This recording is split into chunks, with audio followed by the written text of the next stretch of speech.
We found a tree with a door carved into it, and someone knocked back. At first it sounded like coincidence, a hollow thud echoing through wood. Tom had wrapped the trunk with the back of his flashlight. 3 quick knocks, mostly as a joke. The carved door, if you could call it that, was barely visible in the bark. Just a rough rectangular outline, maybe 2 feet high, cut into the gray-brown surface of the tree. The forest swallowed the sound of his knock. Then something answered. 3 knocks, soft, from the inside. None of us spoke. The woods around us were dense enough to feel physical. The pines packed shoulder to shoulder, their branches knitting together high overhead. What little daylight remained filtered through them in greenish streaks that made depth hard to judge. The air smelled wet soil, pine sap, something faintly sour like rotting leaves. Probably a squirrel, Tom said. But he didn't knock again. We'd been hiking since late afternoon, following a game trail that had slowly thinned until it was more suggestion than path. Ethan swore there was a ranger service road somewhere to the west, but the GPS had lost signal an hour earlier. And the forest had grown quiet. Not silent, just selective. Branches creaked above us. Somewhere far off, water moved over rock. But the usual noise of birds, insects, small animals moving through brush, it had faded gradually until the woods felt like a room where a conversation had just stopped. I crouched beside the tree. The carved door looked old. The cuts were deep but softened by years of bark growth, the edges swollen and warped. Whoever made it hadn't used modern tools. The grooves were uneven, as if carved with a blade that caught and skipped. "Look at this," I said. There were symbols scratched around the doorframe. Not letters, curves and slashes that reminded me of claw marks arranged into patterns.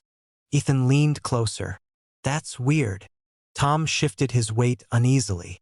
"Okay, we saw the spooky tree. Can we keep moving?" Before anyone answered, knock. We all flinched. 2 knocks this time. From inside the tree. It wasn't loud. More like the sound of knuckles against a thin wall in another room. But it was unmistakable. I pressed my palm against the carved rectangle. The bark was cool, slightly damp. The tree felt alive under my hand, the faint firmness of sapwood beneath rough outer layers. Then I felt something else. A vibration. Soft. Almost like breathing. I pulled my hand back. "Did you feel that?" I asked. "Nope," Tom said immediately. Ethan frowned. "Feel what?" Before I could answer, a breeze moved through the forest. Except it didn't move like wind usually does. It passed through the trees in a slow ripple, branches shifting one after another in a widening circle around us. Needles whispered against each other, creating a sound like distant murmuring. The temperature dropped. Not dramatically, just enough that I noticed the air on the back of my neck. Tom turned in a slow circle. "Does this place feel off to you?" "Yes," Ethan said quietly. He was staring at the ground. "What?" I asked. He pointed. Our footprints in the damp soil had come from the east. But now the trail behind us curved away in a direction I didn't recognize. The trees didn't look the same anymore. The slope of the ground had changed, and the light was wrong. "Guys," Ethan said. We walked straight. I looked around. He was right. The forest had shifted. Not dramatically enough to be obvious, but enough that nothing lined up with memory anymore. Landmarks we'd passed earlier were gone. New ones stood where they shouldn't. The carved tree creaked softly behind us. Slow, with stretching, like joints after a long sleep. I turned back toward it. The door looked deeper. That was the only word for it. The carved outline had widened slightly, the grooves darker now, like the bark had pulled apart to reveal shadow underneath. "Did it always look like that?" I asked. Tom shook his head slowly. "No." Knock. A single tap. I stepped back. Then something inside the tree shifted. Not loudly, but enough to hear movement, with scraping against wood. Something adjusting position in a space that shouldn't exist. Ethan swallowed.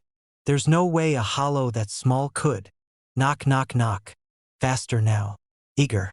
The tree's trunk bulged faintly around the carved door. bark stretching as if something inside leaned closer. Tom grabbed my arm. We should leave. No one argued. We turned and started walking. At first we moved quickly but calmly, pushing through ferns and low branches, trying not to panic. The ground sloped downward now, which none of us remembered from before. 10 minutes passed, or maybe 15. The woods grew darker, the trees closer, and then Ethan stopped abruptly. "Don't," he said. I almost walked into him. "What?" He pointed ahead. Another tree stood in the center of a small clearing. Massive, old enough that its bark had split into thick ridges, and carved into its trunk a small rectangular door. Tom whispered, "That's not possible." The symbols around this door were deeper, more numerous, and fresh scratches ran through them, pale wood showing beneath the bark as if something had recently clawed its way outward. I looked behind us. The forest we just walked through was gone. The trees there were different now, different shapes, different spacing. The path back had folded closed. A knock sounded behind us, not from the new tree, from somewhere deeper in the woods. Another answered from our left, then another, all around us. Soft knocking sounds echoing through trunks like messages traveling underground. Ethan backed away slowly. The trees! The realization crawled over me like cold water. They're connected. The first door had been small. This one was bigger, as if we'd found the next step in something spreading. The knocking stopped. The forest held its breath. Then the door in front of us opened a fraction. Not outward, inward. The carved bark flexed like a lid being lifted from the inside. Darkness pooled in the gap, and something inside exhaled. The smell hit us first. Ancient soil, wet roots, cold stone buried deep underground. Then a voice came from the hollow. Not words, just a sound shaped like someone trying to remember how language worked. Knock! The door widened slightly. Inside the tree there wasn't wood. There was space, far deeper than the trunk should allow. And something moved far back in that darkness. Slow, patient, watching. Ethan whispered, "Don't respond." But Tom, God help him, was shaking, and without meaning to, his flashlight bumped the trunk. Tap. The forest erupted in knocking. Hundreds of hollow taps rippling through trees in every direction. The ground trembled faintly beneath our feet, like roots shifting deep below the soil. And the thing inside the tree leaned closer to the opening. I couldn't see its shape, only depth. Layer after layer of darkness receding impossibly far, as if the tree was just the surface of something buried under miles of forest. Something that had been listening, waiting, learning the sound we made when we asked to come in. Behind us, another door creaked open, then another. The woods filled with the sound of bark splitting, of hollow spaces breathing, of ancient things shifting inside living trunks.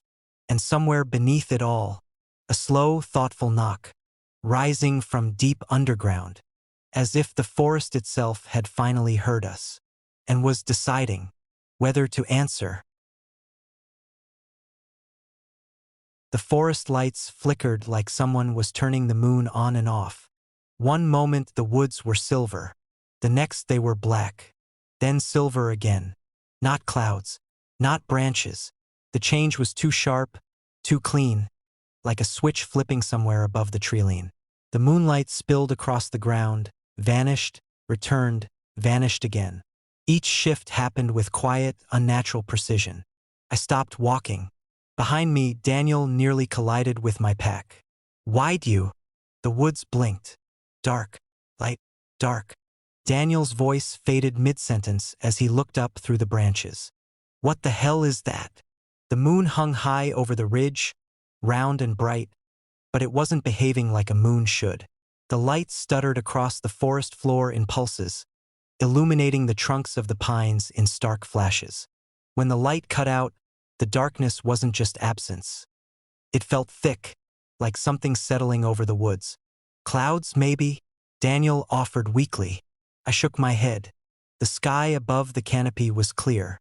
No haze, no drifting shapes crossing the moon. Yet the light kept blinking. On, off, on. Each pulse lasted a few seconds, long enough to show the terrain ahead. The roots, the mossy stones, the narrow game trail winding between trees, before plunging us back into total dark.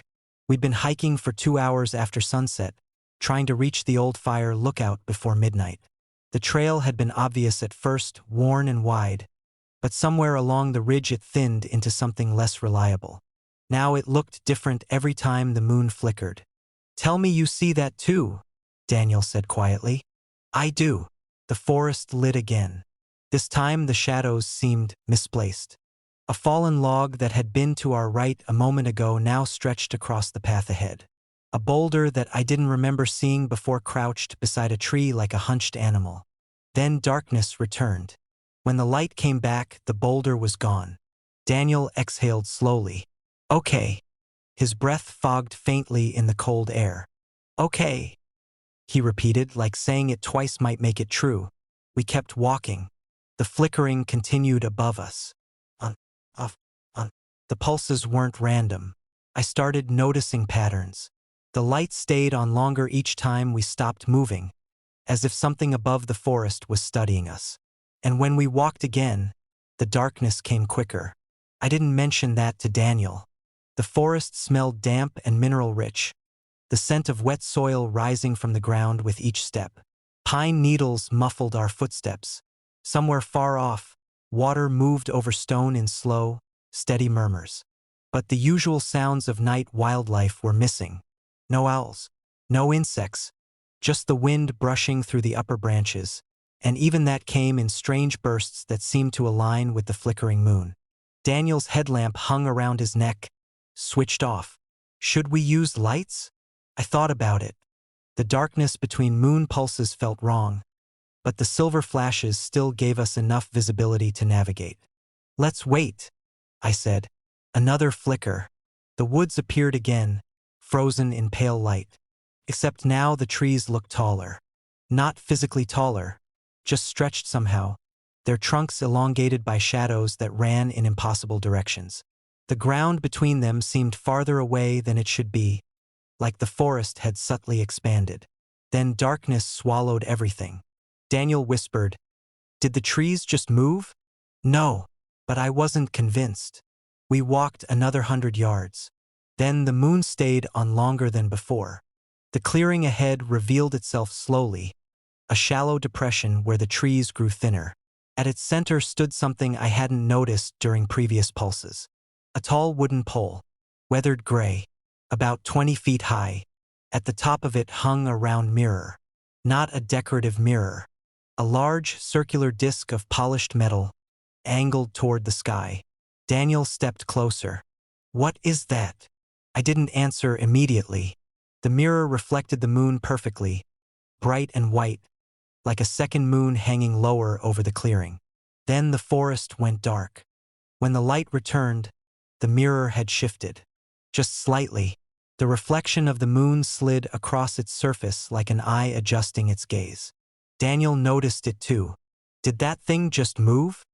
The wind brushed through the clearing again, stronger now. The mirror creaked softly where it was mounted to the pole. But the movement hadn't looked like wind. It looked deliberate. The moon blinked off, and in the darkness, I heard something step between the trees. Not close, but large. The sound wasn't footsteps exactly, more like weight shifting across damp ground. Branches pressed downward somewhere out of sight. Then the moon returned. The mirror was angled directly at us now. The reflected light poured down the path like a spotlight. Daniel laughed nervously. "Okay, somebody set up some weird art installation out here." Another pulse of darkness. This time it lasted longer. In the blackness I heard more movement. Not just one thing, several, circling slowly through the forest.